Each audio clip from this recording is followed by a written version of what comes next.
Have you ever received a phone call that sent chills down your spine? A call from a number that doesn't exist? A call from someone who shouldn't be alive? Jason never believed in the supernatural. Until one night, at 2:47 a.m., his phone rang.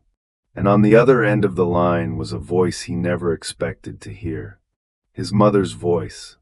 The problem? She had been dead for 6 years. And that was only the beginning. The first call. Jason had always been a logical person. As an IT technician, he spent his days fixing broken systems and rolling his eyes at people who believed in paranormal nonsense. Ghosts? Not real. Cursed objects? Fairy tales. Unexplained phenomena? Just science we don't understand yet. That's why, when his phone buzzed at 2:47 a.m., he barely even reacted. It was probably spam or a wrong number. Still, something about the glowing, unknown caller on the screen made his stomach tighten. He hesitated but answered. Hello. For a few seconds, there was nothing but silence and static. Then, a whisper. Jason. His breath caught in his throat. It was his mother's voice. The mother who had died 6 years ago. A message from the dead. Jason's body went cold. For a moment, he thought he was dreaming.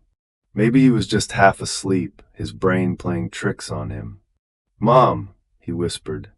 More static. Then clearer this time. I need your help. Jason's heart pounded. This wasn't possible. His mother had died in a house fire. A fire that he had always blamed himself for.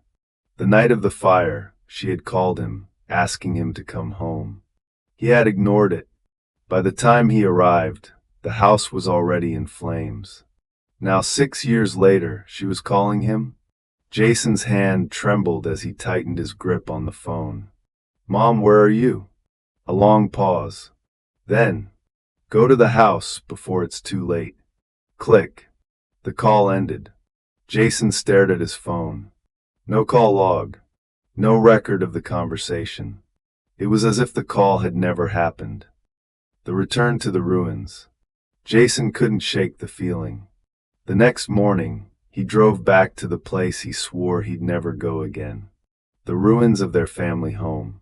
The house had burned down, leaving nothing but charred wood and broken memories.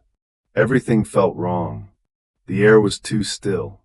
The moment he stepped through the blackened doorway, his phone buzzed. A new voicemail. Jason's hands shook as he pressed play. The recording was filled with static. Then, his mother's voice. Jason, it's still here. And in the background, a second voice. A deep, raspy whisper. You shouldn't have come back. Jason's blood turned to ice. Something was in the house, and it knew he was there. The entity in the ashes. Jason turned to run. But the air shifted. The ruins felt darker, heavier. Then, from the shadows of the burnt hallway, something moved. A tall, twisted figure emerged from the darkness. Its limbs were too long. Its eyes glowed white. It wasn't human. Jason's phone rang again. Telephone receiver, unknown caller. He answered, his breath ragged. This time, the whisper was closer. Why did you come back? Jason couldn't breathe. He dropped the phone, turned, and ran. He didn't stop until he reached his car. The final call. Jason's hands shook as he turned on his engine. The headlights flickered. His phone buzzed again. Telephone receiver, unknown caller. He ignored it, but his phone wouldn't stop. The screen glitched. Telephone receiver, incoming call, Mom's number. His breath hitched. That wasn't possible. He had deleted her number years ago. Jason answered. The line was silent. Then, a slow, deep whisper. I found you. Would you answer a call from someone who died? Tell us in the comments. And if you think this was terrifying, wait until you hear the next story. Click here if you dare. The lights in his car went out, and Jason was never seen again.